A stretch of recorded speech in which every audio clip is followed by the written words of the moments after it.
160면 요한복음 9장 1절부터 41절 마지막 절까지 많이 길지만 우리 함께 읽겠습니다. 요한복음 9장 1절부터 시작.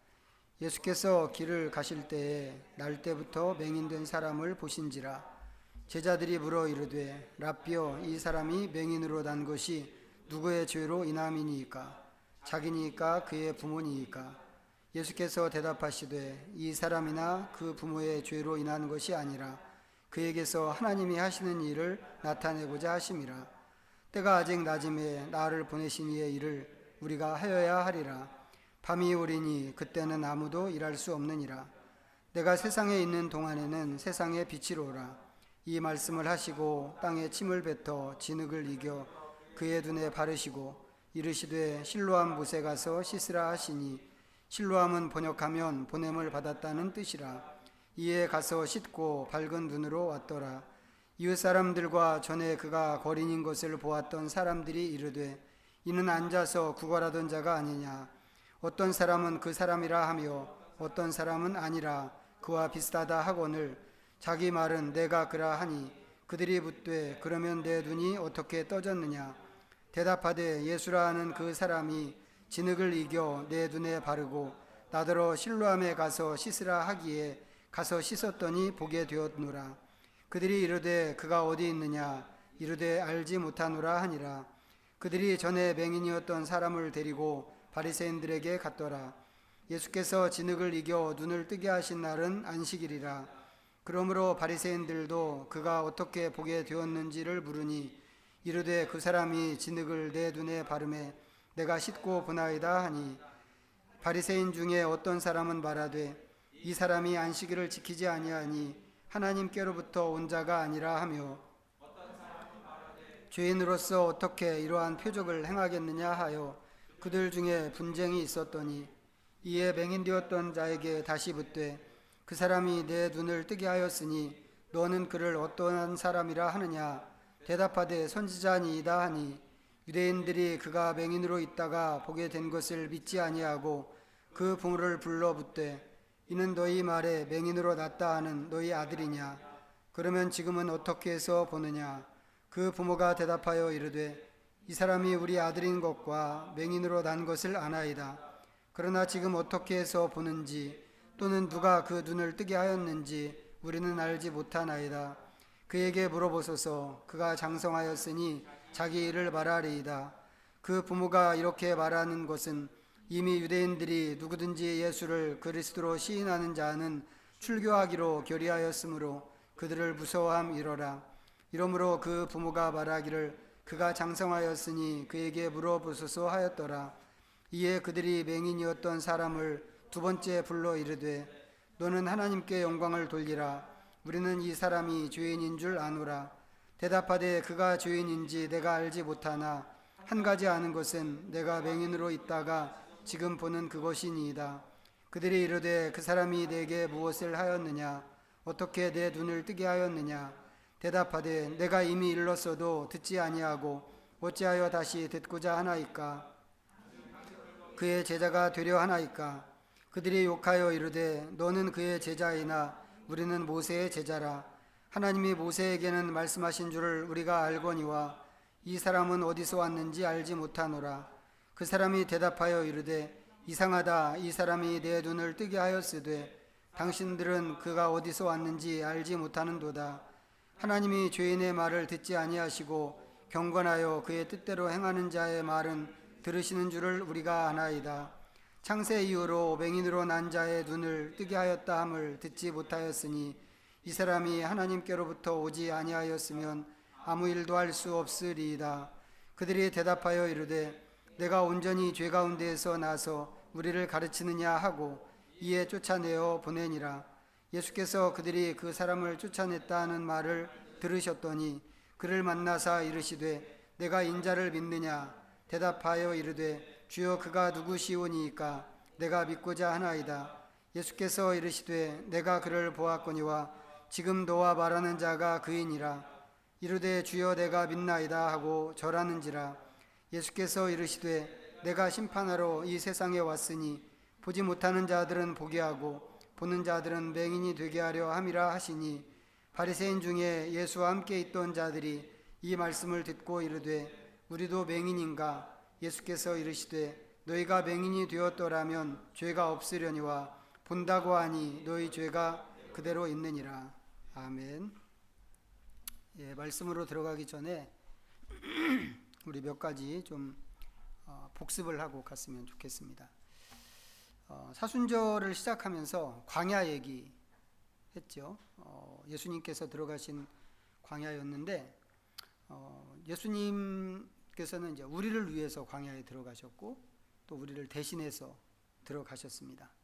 우리는 믿음으로 예수님과 하나가 된 그런 존재라고 하는 것을 말씀을 드렸는데, 그렇게 예수님과 하나를 이루는 우리들이기 때문에 예수님께서 광야에 들어가실 때 나도 같이 들어간 것이고, 또 예수님께서 그렇게 광야에 들어가신 것처럼 나도 스스로 우리 자신도 그렇게 광야에 들어가야 한다고 하는 것을 이제 말씀을 드렸습니다. 이제 그 광야에서 이제 우리가 광야에 그렇게 들어간다면 그 광야에서 우리가 할 일은 두 가지라고 그랬습니다. 하나는 그곳에서 하나님을 만나는 것이고, 또 하나는 나 자신을 대면하는 것입니다. 이거 낯선 거 아닙니다. 하나님을 만나고 나 자신을 대면한다고 하는 게 낯선 게 아닌 것이, 우리가 매일 성경을 따라가면서 이제 그 말씀을 묵상하고 그 말씀으로 기도하고 뭐 이렇게 하자, 이렇게 이제 권면하는데, 이제 거기에도 보면 이 두 가지를 그 묵상의 틀로 또 제시하고 있는 걸 본단 말이죠.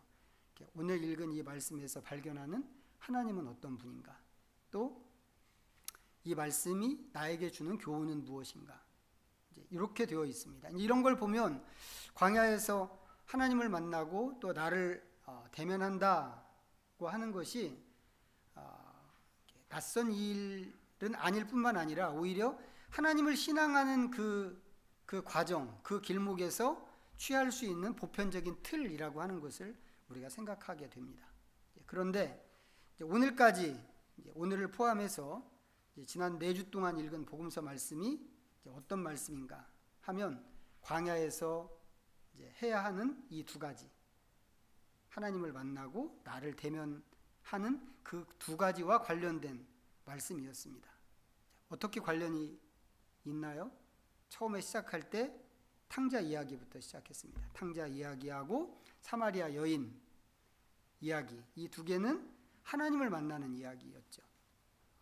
그리고 지난주에 봤던 베데스다 연못가에 있던 중풍병자하고, 또 오늘 우리가 본 이 맹인 이야기는 나를 보는 이야기입니다. 특별히 이제 오늘 읽은 이야기하고 지난주에 읽었던 이 이야기를 통해서 우리는 나는 어떤 부분이 마비되었고, 또 오늘날 교회는, 하나님의 교회는 어떤 부분이 마비되었는가 하는 것을 보아야 하고, 또 어떻게 나는 또 소경인 상태로 살고 있는가 하는 것을 보는 게 이 말씀들이 지향하고 있는 중요한 방향입니다. 우리가 말씀을 볼 때 그것을 놓치지 않았으면 좋겠습니다. 지난주 말씀하고 오늘 말씀은 어떻게 보면 이제 독립된 두 개의 이야기죠. 베데스다 연못가 이야기하고 또 날 때부터 맹인된 사람 이야기니까 별도의 이야기고 각각이 독립된 이야기이지만 같은 목적과 같은 방향을 갖는다고 하는 점에서 이 두 이야기는 또 비슷한 패턴을 갖고 있는 그런 이야기라고 할 수 있습니다. 어떻게 비슷한가 몇 가지만 좀 먼저 정리하고 가고 싶은데, 우선 이런 겁니다. 두 이야기가 여기에 나오는, 이 이야기 속에 나오는 주인공의 역사를 기록하고 있습니다. 한쪽은 38년 된 병자였다고 하는 그런 역사를 이야기하고 있고, 다른 한쪽은 나면서부터 소경으로 지금까지 지냈다고 하는 이 사람의 역사를 이야기합니다. 그런가 하면 두 사람 모두가 예수님께서 솔선해서 치료해 주시는 그런 케이스로 소개되고 있죠. 보통은 어떤가요? 환자가 예수님을 찾아오거나 지나가는 예수님을 향해서 요청을 하는데, 고쳐달라고 요청을 하는데 여기서는 그런 게 없습니다. 세 번째는 이 이야기 둘 다가 연못과 관련해서 사건이 진행되는 그런 이야기로 되어 있습니다. 네 번째는 예수님께서 안식일에 환자를 치료해 주셨죠. 그리고 다섯 번째는 그 결과 안식일을 범했다고 하는 비난을 예수님께서 받습니다. 그리고 여섯 번째는 유대인들과 바리새인들이 누가 치료해 줬는가에 대해서 이 환자, 고침을 받은 환자들에게 묻습니다. 그런데 일곱 번째는 치료받은 사람들이 예수님에 대해서 거의 잘 모른다고 하는 것입니다. 지난주에 봤던 그 38년 된 병자는 예수님이 고쳐줬다고 하는 것도 몰랐죠. 고침을 받았는데 그게 예수님이었다고 하는 것도 몰랐습니다. 오늘 나오는 이 사람은 예수님이 어디에 계신가 알지 못했죠. 이 사람은 예수님을 소경인 상태에서 경험했기 때문에 본 적이 없습니다. 그러니까 예수님을 모르고 있는 거죠.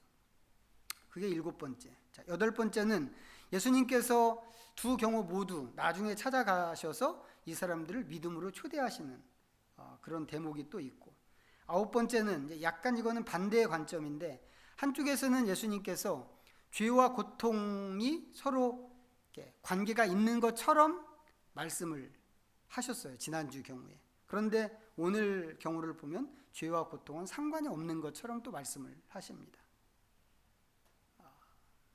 죄와 고통의 관계에 대해서 이 이야기들이 이야기하고 있다고 하는 겁니다. 열 번째, 치료받은 사람이 유대인들에게 가서 예수가 고쳐졌다고 하는 정보를 제공하는 한쪽의 이야기가 있고, 한쪽에 오늘 읽은 맹인의 경우는 이 바리새인들에게 추방을 당하는 것으로 전혀 다른 결과를 이야기하고 있습니다. 그리고 마지막으로는 예수님께서 일과 관련해서 말씀하시는데, 아버지께서 일하시기 때문에 나도 일한다고 하는 말씀을 하시는가 하면, 이제 오늘 같은 경우도 비슷하게 보내신 분의 일을 해야 한다고 하는 것을 말씀하셨습니다.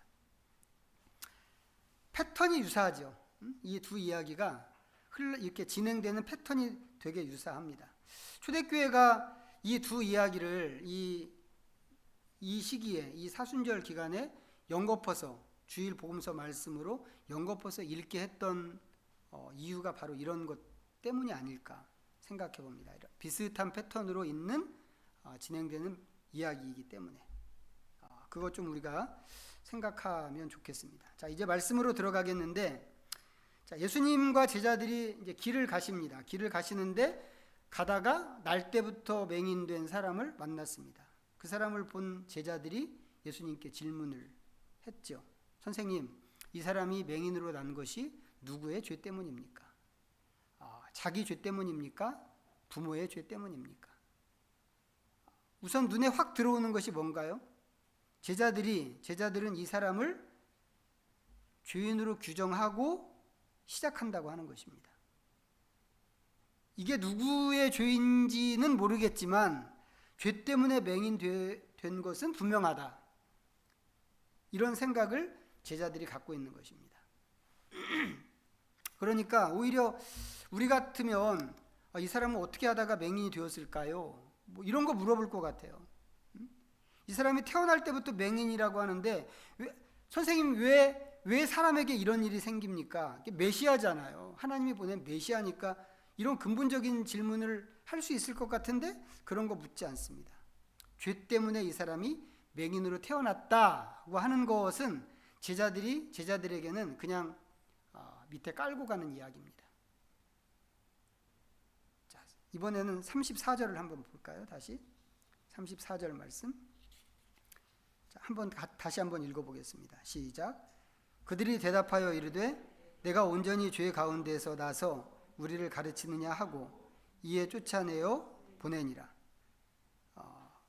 오늘 말씀은 날 때부터 맹인되었던 이 친구가 예수님에 의해서 눈을 뜨는 이야기입니다. 전반적인 스토리가 그렇게 되어 있죠. 그런데 바리새인들은 이 친구가 맹인으로 태어났는데 이렇게 눈을 뜨게 됐다고 하는 것을 도무지 믿을 수가 없는 겁니다. 그래서 자꾸 물어보죠. 사람들한테도 물어보고 이 사람의 이 친구의 부모에게도 물어보고 또 이 맹인에게도 직접 물어보고 이 사람 저 사람에게 자꾸 물어보는데 물어보는 이유가 무엇인가? 믿어지지 않아서 그렇습니다. 눈뜬 맹인에게는 몇 번이나 반복해서 똑같은 질문을 하고 있습니다. 그러자 이 친구가 바리새인들에게 일장연설을 합니다. 너네는 말이야 뭐든지 다 아는 것처럼 그렇게 하는 족속인데 왜 이건 모르냐? 부터 시작해서 세상에 맹인이 눈을 떴다는 이야기를 들은 적은 있느냐? 예수가 하나님이 보낸 사람이 아니면 어떻게 이런 일을 할 수 있을까? 뭐 등등 해서 마치 바리새인들을 가르치는 것 같은 장황한 연설을 했습니다. 그러자 바리새인들이 기분이 확 나빠져서 지금 읽고 있는 것 같은 말로 쏘아붙이는 겁니다. 네가 죄 가운데서 태어나서 우리를 가르치려고 드는구나. 죄 가운데 태어났다는 건 뭔가요? 죄 가운데 태어났다고. 죄 가운데 태어났다고 하는 것을 이 사람들이 어떻게 알까요? 맹인으로 태어난 거란 말이죠. 맹인으로 태어난 거. 맹인으로 태어난 건 죄 때문이고 그렇게 되면 이 사람 자체가 죄인이다 라고 하는 것입니다. 그런 놈이 거룩하게 구별된 바리새인들을 가르치려고 한다고 하는 거죠. 우리가 발견하게 되는 건 뭐냐면 바리새인들도 이 친구의 인생을 죄의 결과라고 생각했다고 하는 것입니다. 제자들이 앞에서 그랬는데 바리새인들도 똑같이 이러고 있는 거죠. 이런 사람이 성경에 또 나옵니다. 우리가 아는 사람들 있죠. 대표적인 사람들, 욥의 친구들이 아주 대표적인 사람들입니다. 동방의 의인으로 살았던 욥이 하루아침에 나락으로 떨어졌습니다. 가진 재산 다 날리고 10명이 되는 자식이 있었는데 그 10명의 자식들이 하루아침에 다 죽고 자기 몸은 악성 피부병으로 만신창이가 됐는데 이 몸이 너무 가려워서 기왓장으로 몸을 긁고 있어야 하는 그런 형편입니다. 아내라고 있는 게 막 이 욥에게 악다구니를 쓰면서 하나님을 저주하고 죽으라고 그런 소리를 하고 있습니다. 그런 상황에서 친구들이 이 비참 가운데 빠진 이 친구를 위로하러 왔는데 위로한다고 모여가지고 하는 소리가 뭐였어요? 너 숨겨놓은 죄 있지? 이거였습니다. 빨리 그 죄를 빨리 회개하고 하나님께 잘못했다고 하라고 그랬습니다. 아무리 아니라고 그래도 욥기 전체 거의 전체가 그거란 말이죠. 나는 아니라고. 아무리 아니라고 그래도 친구들이 욥을 알아주지 않았습니다. 그럴 수밖에 없는 게 죄가 아니면 숨겨놓은 죄가 없다면 어떻게 이런 일을 당할 수 있을까? 이게 친구들의 생각이었기 때문에 그렇단 말이죠. 옛날 사람들은 거의 그런 식으로 생각을 했습니다. 불행에 대해서. 사람에게 왜 불행이 오는가? 그게 저절로 오는 게 아니라고 생각한 거죠. 뭐 행복도 하나님이 주시는 거지만 재난도 하나님에게서 오는 것인데 좋으신 하나님이 왜 괜히 재난을 주겠는가? 이거죠. 하나님은 괜히 재난을 주는 그런 분이 아니시기 때문에 원인은 죄밖에 없다. 이렇게 생각을 하는 것입니다. 처음부터 맹인으로 태어난 이 친구를 사람들이 그런 관점으로 판단했습니다. 오늘 말씀에서는 제자들이 그랬고 바리새인들이 그랬다. 뭐 이렇게 보여주는데 제자와 바리새인들만 그랬겠어요? 그 당시에 살던 모든 사람들이 다 그렇게 생각했을 것입니다. 같은 동네 사는 사람들 아니면 같은 동네가 아니더라도 이 맹인에 대해서 알고 있는 모든 사람들이 다 그렇게 생각했습니다. 저놈은 죄인이야. 죄가 있으니까 저렇게 태어나지. 죄가 아니라면 어떻게 이럴 수 있겠어?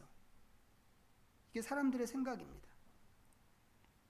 이렇게 생각하고 이렇게 말하는 사람들 안에는 뭐가 있겠어요? 이 맹인에 대해서 뭐가 있겠어요? 멸시하는 마음. 그게 있겠죠. 죄인이니까. 바디메오를 우리가 알고 있는데 바디메오의 경우에도 사람들이 약간 그런 태도를 취했습니다. 다윗의 자손 예수여. 사람들 지나가는데 그렇게 불렀더니 시끄럽게 하지 마. 이렇게 했단 말이죠. 그 사회에서 아무것도 아닌 존재이고 무시해도 되는 존재, 그게 이런 사람입니다. 심하게 얘기하면 죽어도 별로 상관할 일이 아닌 그런 사람으로 취급하는 게 그 당시 이 주변에 있는 사회 분위기였을 거란 말이죠. 그런 정황을 염두에 두고 상상해 보면 그럼 이 맹인 자신은 어땠을까요? 모든 사람들이 거룩한 바리새인들 뿐만 아니라 주변에 있는 보통의 모든 사람들이 자기를 향해서 저놈은 죄 때문에 저렇게 됐어 라고 하는 그 사회 속에서 살고 있는 이 맹인 자신은 자기를 어떻게 생각했을까요? 지난주에 혼의 음식이라는 표현으로 말씀을 드렸는데, 우리가 보고 우리가 듣는 거 모든 것이 혼에 영향을 주는, 속사람에 영향을 주는 음식 같은 거라고 그랬습니다. 그런데 이 맹인은 태어나서 지금까지 이런 소리를 들어야만 했던 거죠. 너는 죄인이야. 너는 죄인이야. 하나님의 백성들이잖아요. 이 이스라엘 사회가. 제가 어렸을 때 시골에 사는데 제가 다리를 약간 절잖아요. 저는 제가 다리를 전다고 생각 안 하고 살았는데, 시골에서 이제 옆 동네를 이렇게 가면 옆 동네 애들이 막 뒤에서 수근수근 얘기합니다. 발병신 지나간다고. 옛날 사람들 표현을 그렇게 했어요. 장애인 이런 얘기, 그때는 그런 표현도 없었던 것 같아요. 발병신 지나간다고. 근데 이거 태어날 때부터 소경이란 말이죠. 소경인데 여러분 생각해 보세요. 저 병신 있다. 태어날 때부터 병신 있다. 이렇게 이야기하는 거하고 저 죄인이야 이렇게 얘기하는 거하고 어떤 게 더 셀까요? 이스라엘 사람들한테. 이 사람 죄인이란 말이죠. 평생을 죄인이라 소리를 듣고 살았습니다. 눈을 못 뜨는 거, 못 보는 거, 이거는 차라리 양반이란 말이죠. 죄인이라고 한다면 하나님 앞에서 버림받은 것 같은 그런 감정일 텐데, 이 사람은 평생을 그런 소리를 듣고 살았습니다. 그 사람의 성장 과정 전체가 그런 분위기였단 말이죠. 그 정죄와 그 판단과 그 버림받음, 이런 것들이 평생에 걸쳐서 이 맹인의 혼 안에 쌓였죠. 쌓였습니다. 그렇다면 그런 과정을 거쳤던, 그래서 지금까지 살아왔던 이 사람은 자기 자신을 어떻게 생각했을까 하는 겁니다. 스스로도 죄인이고 스스로 생각해도 아무짝에도 쓸모없는, 하나님께도 버림받은 것 같은 그런 존재일 수밖에 없습니다. 그런데 제자들의 질문에 예수님께서 완전히 다른 관점을 말씀을 하시는 겁니다. 3절 다시 한번 보겠습니다. 3절 읽어봅니다. 시작. 예수께서 대답하시되 이 사람이나 그 부모의 죄로 인한 것이 아니라 그에게서 하나님이 하시는 일을 나타내고자 하심이라. 이 사람이나 그 부모의 죄로 인한 것이 아니라. 맹인은 이런 얘기 태어나서 처음 듣는 얘기였을 거예요. 모든 사람들이 이게 네 죄일까, 네 부모의 죄일까 이렇게 이야기하는데 그거 아니라고 한 번도 들어본 적이 없단 말이죠. 맹인의 죄로, 어쩌면 내 죄로 이렇게 태어난 것일 수도 있어 라고 늘 생각하면서 살았을 텐데, 예수님 말씀, 이 사람이 처음 듣는 말씀, 맹인으로 태어난 게 누구의 죄 때문에 이렇게 된 게 아니다 라고 하는 겁니다. 그럼 뭘까요? 재난이라고 하는 것은 생각해보면 누구에게나 있을 수 있는 그런 일입니다. 이런 일이 언제 일어날지, 어떻게 생길지 알 수가 없죠. 우리는 그런 거 알 수가 없습니다. 그냥 너무 갑작스럽게 아무 때나 툭 튀어나오는 그런 일이기 때문에 전혀 예상할 수가 없습니다. 그게 재난입니다. 좋은 사람일까? 이 사람은 좋은 사람일까? 나쁜 사람일까? 이런 구분도 필요가 없죠.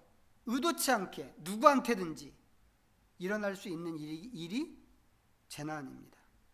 이거 하나도 이상한 일이 아닙니다. 만약에 이런 일이, 이런 재난과 재앙과 이런 어려움들이 죄 때문에 생기는 것이라고 한다면 그것은 한 가지, 아담의 죄 때문입니다. 아담의 죄 때문에 그렇게 된 겁니다. 우리는 아담의 후손이기 때문에 그냥 그런 세상에 살고 있는 거란 말이죠. 그런 세상에 태어나서 그런 세상을 살고 있는 것입니다. 이 세상은 어떤 세상이에요? 창세기에 나오는 것처럼 땅이 저주받은, 아담의 죄로 인해서 땅이 저주받은 그런 세상입니다. 그렇기 때문에 그런 세상에서 어떤 사람은 찢어지게 가난할 수 있고, 어떤 사람은 죽을 것 같은, 죽고 싶을 정도로 아플 수 있다고 하는 것입니다. 어떤 사람은 납치를 당할 수도 있고, 어떤 사람은 백화점이 무너져서 그 잔해 밑에 깔릴 수도 있고, 다리를 건너가고 있는데 하필이면 그 순간, 그 시간 그 순간에 그 다리가 무너져서 밑으로 떨어져서 죽을 수도 있습니다. 무섭죠. 이런 재난은 무섭습니다. 너무 끔찍하기 때문에 피하고 싶고, 적어도 나한테는 이런 일이 안 생겼으면 좋겠습니다. 하지만 이런 사건이나 사고는 그렇게 피하고 싶다고 해서 피해지는 게 아닙니다. 나는 아니었으면 좋겠어, 다들 생각하지만 어느 날 갑자기 그게 나한테, 내 문제로 다가올 수도 있다 이 말이죠. 예수님 잘 믿으면 이거 피할 수 있을까요? 그걸로도 피할 수 있는 게 아니란 말이죠. 예수님 잘 믿는 사람도 이런 일을 만나고, 믿음이 전혀 없는 사람도 이런 일을 만납니다. 어떻게 보면 이것은 좋은 사람도 햇빛 밑에서 살고, 나쁜 사람도 햇빛 밑에서 사는 것과 똑같은 일입니다. 물론 보통의 경우에 우리는 재난을 만나면 왜 하필이면 이런 일이 나한테 생겼습니까? 묻고 싶죠. 아니면 제자들처럼 죄를 먼저 생각할 수도 있습니다. 그리고 어떤 경우에는 죄의 결과로 재난이 오는 것일 수도 있을 것입니다. 하지만 하나님의 성품을 생각하면 재난이라고 하는 게 이런 식으로 일어나는 것은 거의 드문 일입니다. 그런 의미에서 예수님 말씀처럼 이 일은 그 사람의 죄로 인한 것도 아니고 그 부모의 죄로 인한 것도 아닙니다. 그럼 뭘까요? 그럼 무엇일까? 예수님께서 계속 말씀하시는 것은 뭐였어요? 그에게서 하나님이 하시는 일을 나타내고자 하심이라, 이것이죠. 여기서 말하는 하나님이 하시는 일은 뭐겠어요? 그럼 맹인의 눈을 뜨게 하는 걸까요? 그것일 수 있죠. 예수님께서 실제로 그렇게 하셨으니까 그렇다고 할 수도 있습니다. 그런데 이 본문의 뒤쪽으로 쭉 가서 보면 이 사건은, 이 이야기는 바리새인들의 죄를 지적하는 것으로 이어지고 있습니다. 이것도 역시 하나님께서 하시는 일이라고 할 수 있지 않을까요? 전혀 자기들은 죄하고 상관없는 사람이라고 그렇게 살고 있고, 하나님 앞에서 아주 순결무구하다고 자신하면서 사는 사람들이 바리새인들인데, 그 사람들의 죄를 이야기하신다면 그거 하나님이 하시는 일이 아닐까? 또 그 사이에 이 사람의 눈을 뜨게 하고 또 바리새인들의 죄를 지적하는 그 사이에 예수님이 누구인가 하는 것을 보여주는 그런 말씀도 있습니다. 그럼 이것도 역시 하나님이 하시는 일이라고 할 수 있지 않을까요? 예수님을 보여준다고 하는 이 일이. 이거 전부 하나님이 하시는 일일 수 있습니다. 그런데 이런 일들이 전부 어디에서 출발했는가 보면 전부 맹인의 그 볼 수 없는 눈에서 출발해서 여기까지 온 결과물들이라고 하는 것입니다. 이게 너무 신기한 일입니다. 날 때부터 맹인이라고 하는 게 정말 아무짝에도 쓸데가 없는 것이라고 그동안 생각해 왔단 말이죠. 모든 사람들이, 심지어는 맹인 자신도 그렇게 생각했을 게 분명합니다. 그런 눈으로 태어난 사람은 너무 분명한 죄인이기 때문에 하나님께 갈 수도 없을 것 같았습니다. 그런데 하나님께서 그것을 가지고 뭔가를 하신다라고 하는 것입니다. 그게 무엇인지 우리가 딱 집어서 말하기는 어려울 수 있지만 하나님께서는 그것 가지고 뭔가를 하고 계신다고 하는 것입니다. 우리가 이 이야기를 전체적으로 맹인이 눈 뜬 사건으로 이해하기 때문에 맹인이 눈을 떴다고 하는 이 사실이 우리한테 가장 크게 보일 수 있을지 모르겠습니다. 하지만 전체적인 맥락에서 보면 맹인이 눈을 떴다고 하는 것은 이 이야기의 핵심이 아닙니다. 핵심은 뭘까요? 우리가 9장 전체를 읽었는데 이 말씀은 나면서부터 맹인된 사람 이야기로 시작을 했습니다. 시작을 그렇게 했습니다. 그런데 이 말씀 말미에 가면 뭘로 끝나는가? 누가 맹인인가? 이 이야기, 이 질문으로 끝납니다. 이 말씀의 핵심은 이걸 묻는 거죠. 빛 대신 그리스도가 오셨는데 누가 진짜 맹인이냐? 이게 이 요한복음 9장이 얘기하고 싶어하는 말씀의 핵심입니다. 제가 오늘 보고 싶었던 것은 뭐냐면 예수님께서 그런 일을 하시는데 태어나서 지금까지 한 번도 보지 못했던 맹인을 통해서 이런 일을 하셨다고 하는 것입니다. 모두가 죄인이라고 하고 스스로도 아무짝에 쓸모없는 인생이라고 생각하는 그런 상태를 사용하셔서 하나님께서 이런 일들을 하고 계셨고 하신다고 하는 거죠. 그럼 우리는 어떨까? 우리는 어떨까? 우리와 같은 시대를 같은 사회에서 사는 다른 사람들은 어떨까? 말씀드린 것처럼 재난이라고 하는 것은 누구한테든지 올 수 있고 아무 때나 올 수 있습니다. 세상 전체를 놓고 보면 재난은 그냥 일상 속에 있는 일입니다. 일상 속에서 날마다 하루 24시간 그 사이에 어딘가에서 무슨 일인가 일어나고 있죠. 이 세상은 그런 세상입니다. 작게 축소해서 우리의 삶을 돌아본다고 하더라도 우리의 일상에도 크고 작은 일들이 있습니다. 재난이라고까지는 하지 않을 수 있겠죠. 하지만 어떤 것은 그 중에서 우리를 어렵게 하는 것도 있습니다. 우리의 마음을 어렵게 하고 우리의 삶을 어렵게 하고 우리의 관계를 어렵게 하고 우리의 몸을 어렵게 하는 것일 수도 있습니다. 어떤 것은 나를 절망하게 할 수 있고 어떤 것은 나를 아주 수치스럽게 할 수도 있습니다. 어떤 경우에는 차라리 죽는 게 낫지 않을까? 우리 별로 힘들지 않은 상황에서도 차라리 죽었으면 좋겠어 이런 생각 하잖아요. 아닌가요? 안 하면 제일 좋기는 좋겠습니다만 우리가 하나님 앞에 할 수 있는 얘기라는 게 그게 전부인 것 같아요. 그게 하나님 차라리 죽었으면 좋겠어요. 늘 어떤 일이든지 지금 당하는 일이 제일 어렵게 생각되기 때문에 그렇다고 여겨지는데 그런 일들이 우리한테 있을 수 있단 말이죠. 차라리 죽었으면 좋겠다 싶은 그런 일들이. 물론 그런 일들이 없으면 좋겠죠. 그런 거 없이 그냥 우리가 늘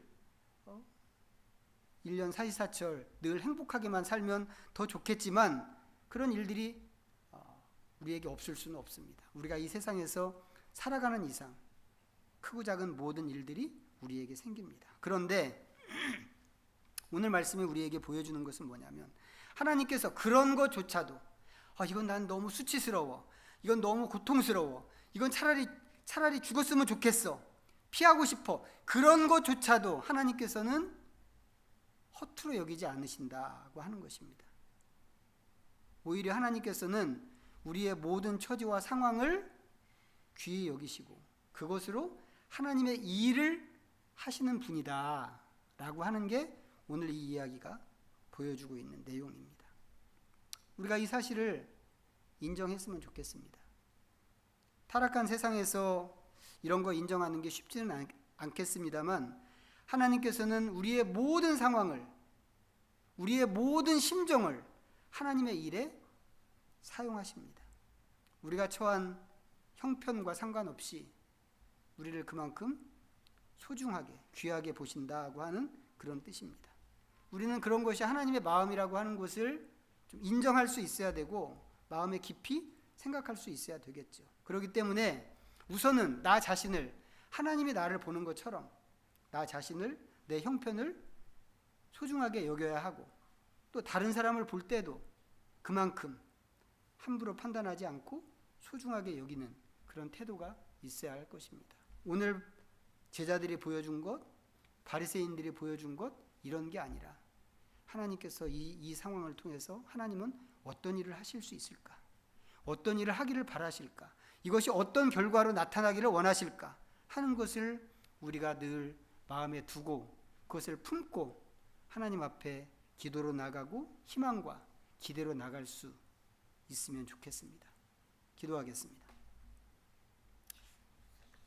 우리 말씀 좀 잠깐 생각하면서 하나님 앞에 좀 묵상으로 나갑니다.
자비하신 하나님, 하나님은 모두가 죄인이라고 규정하고 하찮게 여기는 태생 맹인을 통해서도 하나님의 큰 일을 이루시는 하나님이십니다. 사회적인 시선에 포섭되어서 우리 혼도 그런 관점으로 스스로를 보고 또 다른 사람을 볼 때가 있는데, 우리의 모든 관점이 주님의 관점을 따라갈 수 있어야 하겠습니다. 욕구에 못 미치는 상황을 비루하게 여기기보다는 그것을 소중히 다루시는 하나님처럼 처신하게 하시고 우리의 모든 형편에서 하나님의 일이 이루어지게 하시옵소서. 예수님의 이름으로 기도하옵나이다. 아멘. 모두 자리에서 일어나셔서 하나님 앞에 633